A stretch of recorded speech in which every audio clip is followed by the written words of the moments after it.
Hello everyone and welcome to Stan the Wine Man TV. I'm your host, Stan Rattan, and this is the Blue Collar Wine Show, where I try to help you spend your wine dollars wisely.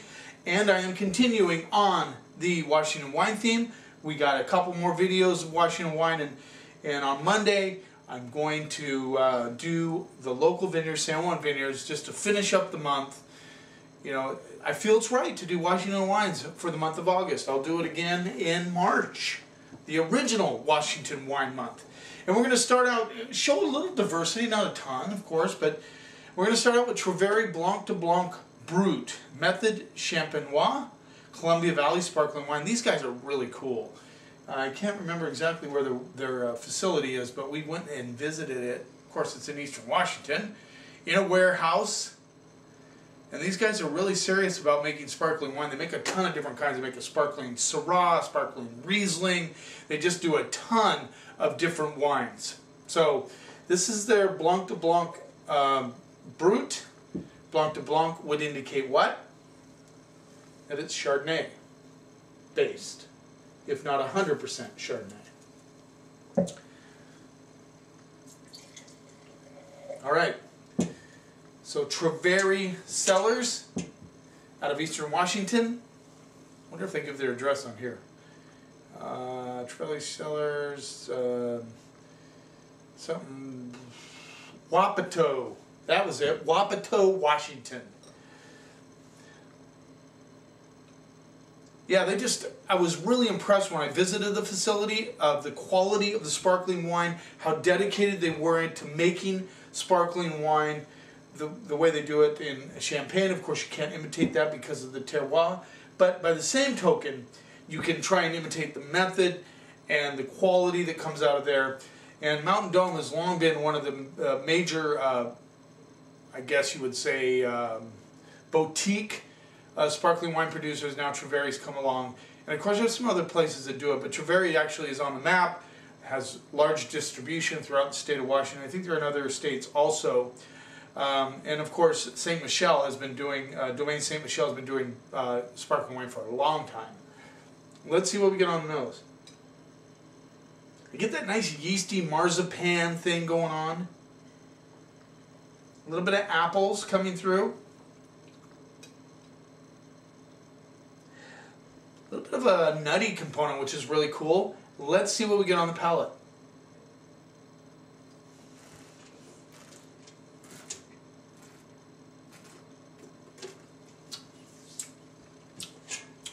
Really crisp, really dry, laser acidity. A nice little, I get like a lemongrass thing going on. A little bit of lime.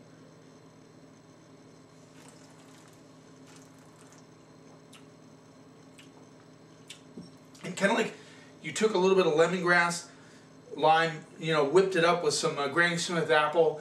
That's what I'm getting. Really, really nice and dry. The way that, well, that's the way I like my sparkling wine. It's really dry, crisp, refreshing. This has it all. They do an excellent job. I'm going to go A- on that wine, and I think the larger bottle goes for, I got my little cheat sheet here because I had to write it down, $18 for a $7.50 regular size bottle of Treveri. Very reasonably priced, very good quality. You should look them up. They've been getting a lot of awards.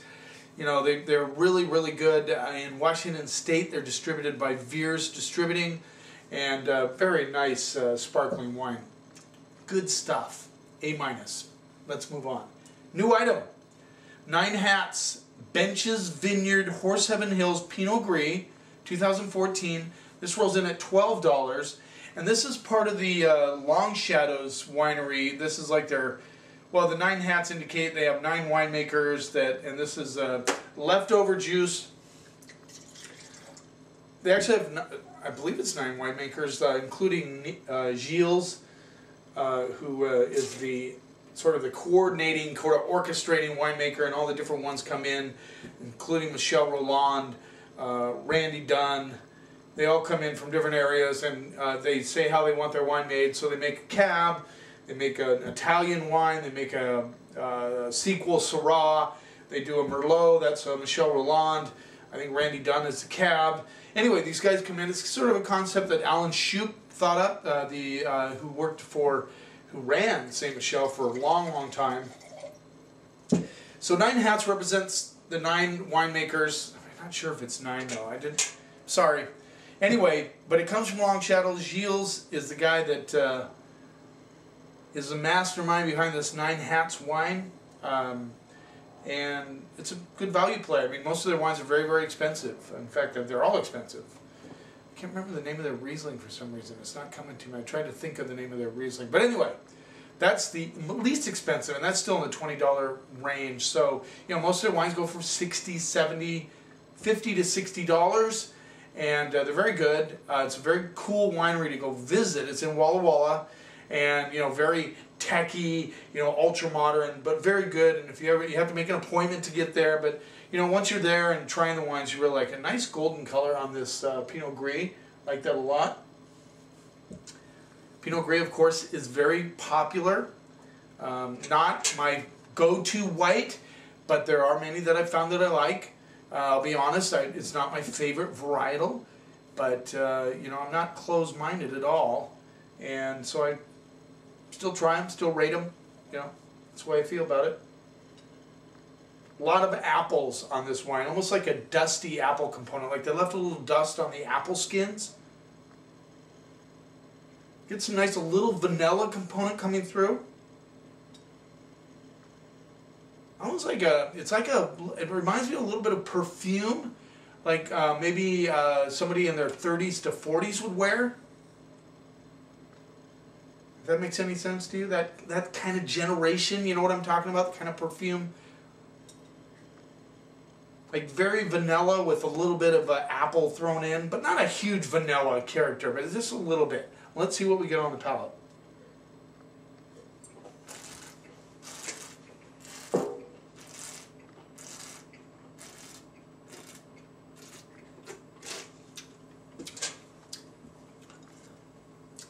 It's Pinot Gris. It's got a lot of apple components going on it. Good mouthfeel. I mean, it's a little creamy element, but then it finishes nice and dry, which would tell me that you could have this with oysters, any kind of shellfish. Be good. Be good with sushi, I would say. Nice and dry. Good with salads.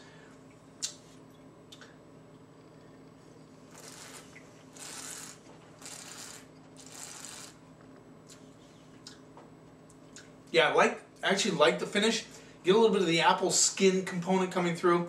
Just a tiny hint of bubblegum, which is not uncommon with kind of that bazooka bubblegum, which is not uncommon with Pinot Gris. But this one holds it in check. Some can get a little bit out of balance on that. But it's not a bad thing at all. What I like about this Pinot Gris the most is the nice dry finish. Now as it warms up, and like I've always told you guys, I drink this wine the way you would drink it. That way when I grade it, it's going to fit more into where you're at as the consumer. I think that's important as a wine reviewer. Now, that being said, there's some guys, I know some guys that would let this warm up a little bit, then that dryness disappears just a little bit, and I can tell there's some fruit on this, on the mid palate.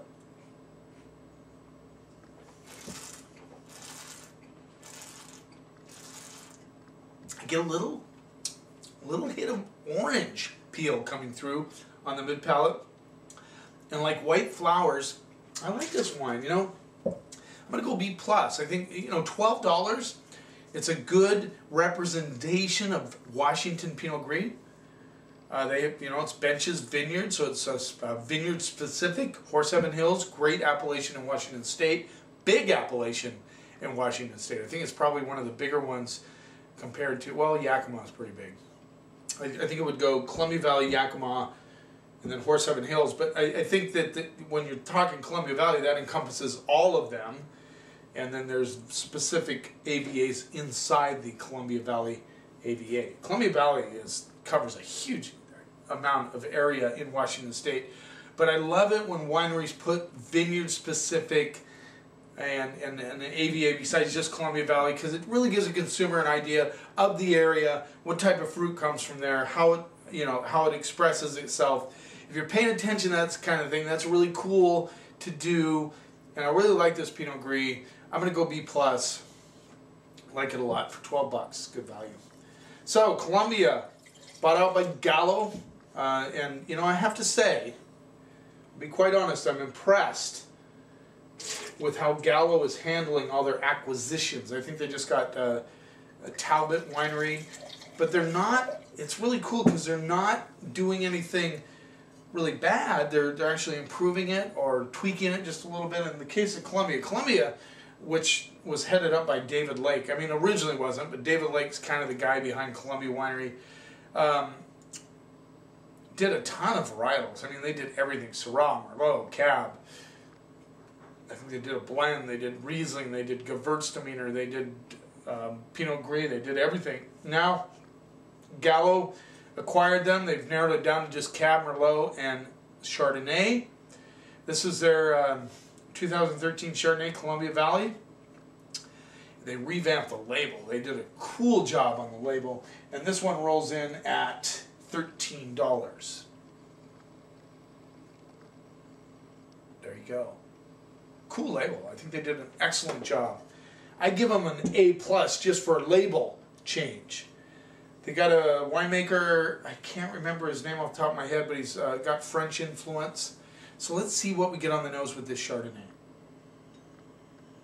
Nice and buttery. You get a little bit of cooked butter notes, which is interesting. You know, like it sauteed it in the pan a little bit. Then maybe threw a butterscotch disc in there and melted that up with it. I'm getting a little bit of that. There's some white flowers, some melon component, and some apple. I'm even getting a hint of pear. Let's see what we get on the palate.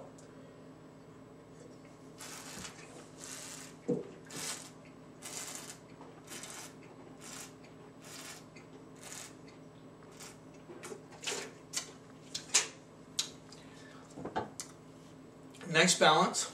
Very easy to drink Chardonnay. I get that kind of buttery butterscotch thing from start to finish. It never goes oak bomb on you. It never gets over oaked. It seems to have really good balance. I get a lot of apples and pears coming through.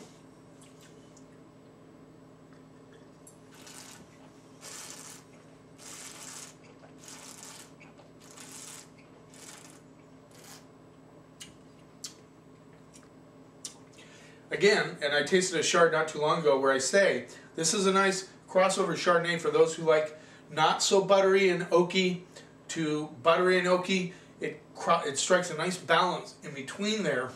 Has a nice flow across the palate. Very balanced wine. Just nice and seamless. If you're doing Chardonnay and you want a good one, I think this is the way to go. It certainly has enough weight on it to go with roasted fowl.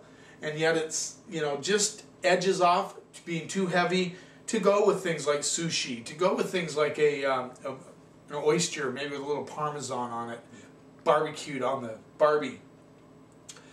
Good Chardonnay. I mean, I'm impressed with this Chard.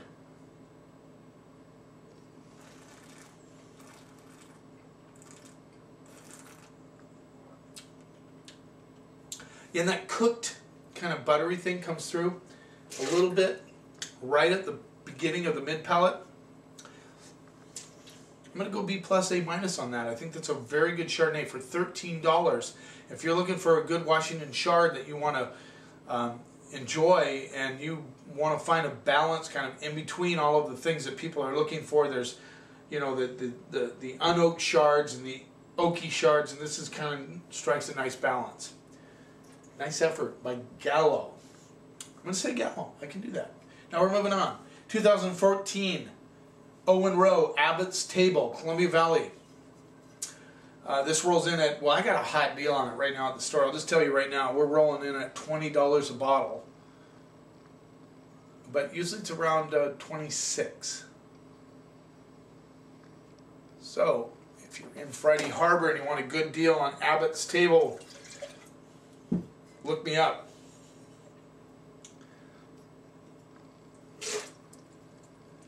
Okay, 2014, I haven't tried this one yet. I'm excited to try it. Big label change. I wish I had one of the older labels. This is a huge label change for Mr. David O'Reilly. This is 46% Zin, 31% Sangiovese, 14% Blaufränkisch, also known as Lemberger, for those of you who are not familiar with that term, and 9% Malbec. Huge label change. Huge. Doesn't even look at all like the old label, the 2013. All right, let's see what we get on the nose. Nice, jammy, black, boysenberry, blackberry. A little bit of currants. It's burning my nose hairs. I'm just telling you that right now. A little bit of alcohol on this baby. Just a look, 14.1. Might be a little bit more than that. They can have a 1% swing, just for those of you who didn't know. You got some wine on my glasses. So they can, you know, fib a little bit and not get in trouble with the powers to be.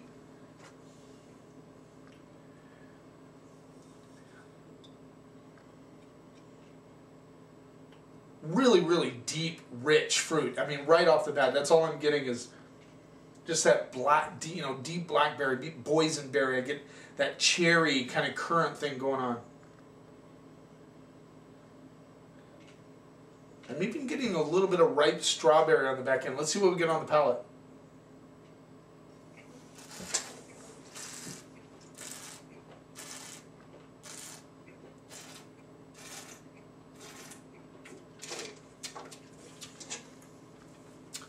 Solid wine, really is. Very solid. Nice and spicy on the back end. I don't get as much of that heat on the palate that I did on the nose, which is interesting. Usually sometimes they match up together. Solid tannins. I'm getting a little bit of a like a cedar wood component coming through on the finish. I like the cherries. I like the blackberries. I get a little bit of tobacco just on the palate. Kind of balances out that fruit, gives it another level of complexity.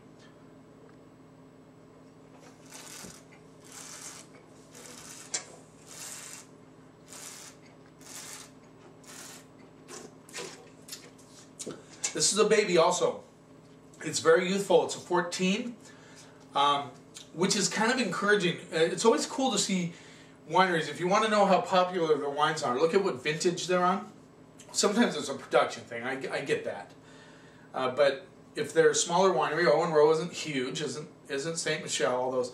But when you see them on the current vintage, you know that people are buying up their stuff. I mean, you just know that's the way it is. Unless the warehouse is being stupid and unloading a pallet of the newer vintage before and leaving the older vintage back, which does happen. But anyway, this is very youthful. I can tell that it is a little tight, but it's very good right now. Nice balance. It doesn't go fruit bomby on you. It has good structure to it. Very solid wine. This is a wine that you could drink by itself, but certainly has enough structure and power. You know, you're doing a rib steak, you're doing pot roast, you're doing stews. This is a great bottle of wine for all of that. If you can get it for 19 or 20 bucks, go for it. It's a good deal. You can lay these away. Easily tuck 3 bottles away for about 3 to 4 years. See how they're developing. If you can buy a case, you can afford to buy a case, that's even better, because then you can wait 3 years, open one up, see how it's doing, wait another couple of years, open another one up, see how it's doing. But this one will easily age 5 to 8 years. It has the structure to do that.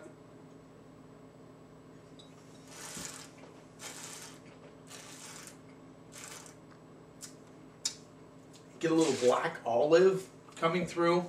That Sangiovese with the Zin really adds a very interesting component to the wine. Great bottle of wine. I'm going A-. I think it's just a really good bottle. It's one of those kind of bottles that you can drink now, tuck away, make it better, do whatever you want. It's your money. You do whatever you want. It's just a great bottle of wine. Let's move on. I'm excited to try this one. This is the 13 Underground Wine Project Idle Hands Red.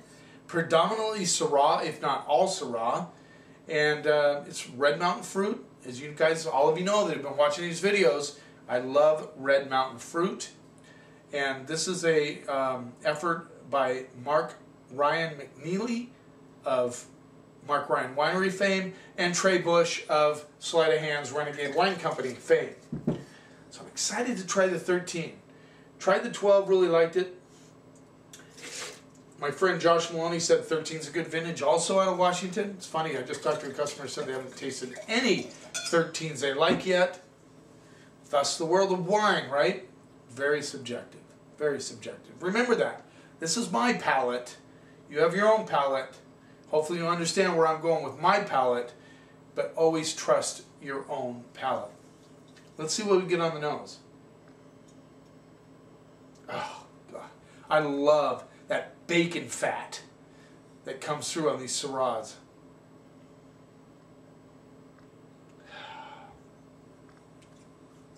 This is a sexy nose. Get boysenberry, get currants. It smells hot too. I'm burning my nose hair some more. This one is 15.2.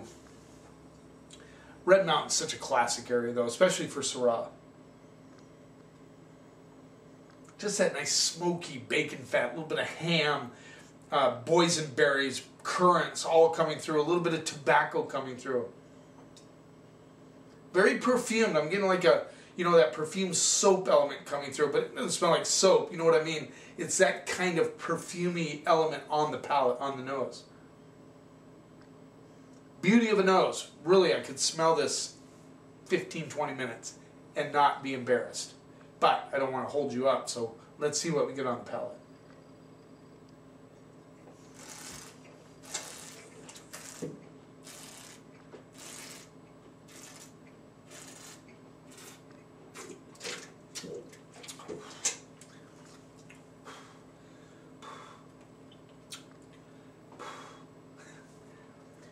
This is a big, big ass wine. It's big, it's bold, it's open knit.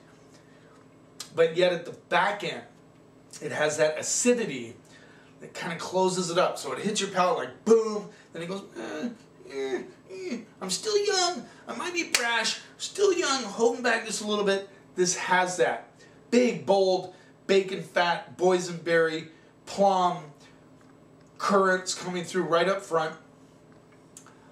Oh man, some red flowers, and then it has that nice finish. You know, that acid comes through, gives it a little freshness. It's like, okay, I attacked your palate. Now I'm gonna, you know, cool down a little bit and show you that I'm serious. I'm not a fruit bomb, but wait. You just wait. After a few more workouts, I'm gonna be a powerful, big, delicious wine. This is incredible stuff.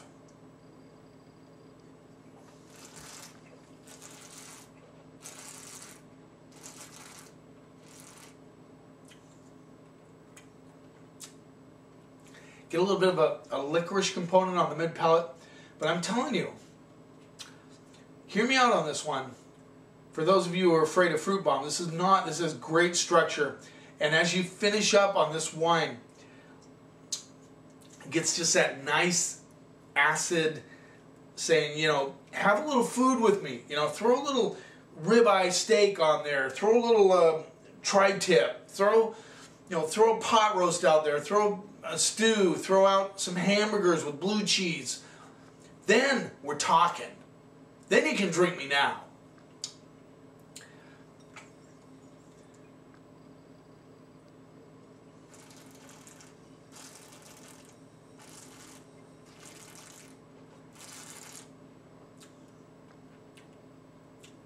A little bit of oak coming through.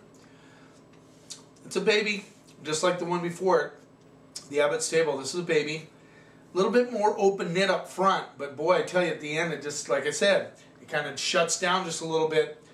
I'm going to say, you can drink it now, that's for sure, but make sure you have some food with it. But also, I think, give it another 5 years. In 5 years, this is going to be a beauty. I think all that acid, the fruit, everything's going to kind of meld together, give it excellent balance, make it into a really beautiful wine. I really believe that a lot, and it's worth the investment. It's 30 bucks. I don't know if I mentioned that. It's $30, but for a Red Mountain wine of this quality, that's not really a lot. I'm going to give this one an A. I'm going to give it an A, not because of the big fruit up front. I'm giving it an A because it's built so well, and I think in 5 years, I'm giving it an A based on what it'll be in 5 years, hands down. But right now, I can't give it a lower grade. I just can't do it. I just think this is great wine. Good job, Trey and Mark. Thanks for watching. One more episode of Washington Wine Month. I'm going to finish up with my homies, San Juan Vineyards, on Monday. Then we'll move on to bigger things. Well, not big. Why did I say that? Not bigger things. Then we'll move on to other wines. I hope you're enjoying this Washington Wine Month celebration. I know I am. I found some great wines. I like that Pinot Gris from 9 Hats. Good job, guys. And remember, wine is not a mystery. It is just fermented grape juice. Drink it. Enjoy it. Never, ever let anybody tell you what you should or shouldn't like. And if you do that, together, you and I can take the snob out of wine.